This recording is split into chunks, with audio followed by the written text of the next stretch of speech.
Pemirsa, kabar baik akhirnya diterima pelaku pariwisata di Bali. Bandara Internasional Ngurah Rai akan dibuka untuk perjalanan internasional dengan mengizinkan pelaku perjalanan dari 6 negara datang ke Bali.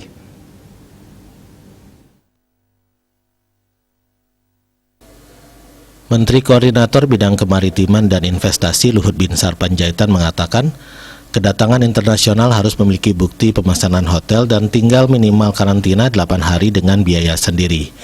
Ia pun menyebutkan ada 6 negara yang akan dibuka atau bisa masuk lewat Bali, yaitu Korea Selatan, Tiongkok, Abu Dhabi dan Dubai, Jepang, dan Selandia Baru. Pembukaan bandara ini harus dibarengi dengan pemenuhan persyaratan mengenai karantina, tes COVID-19, dan kesiapan Satgas. Ketua Harian Satgas Penanganan COVID-19 Provinsi Bali, Dewo Made Indra mengatakan, bandara dibuka untuk penerbangan internasional harus memenuhi kapasitas testing PCR-nya 2 kali dari rata-rata harian kedatangan wisatawan mancanegara Wisman. Hasil tes PCR-nya itu keluar 1 jam sejak pengambilan sampel agar wisatawan tidak terlalu lama menunggu di bandara.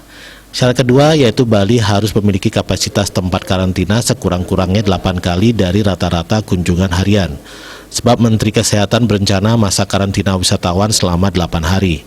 Sementara itu, SOP bagi wisatawan yang dinyatakan positif COVID-19 dari hasil testing PCR di bandara masih dimatangkan, apakah dibawa ke rumah sakit rujukan COVID-19 atau dikarantina. Dia Dewi Bali Pos melapor.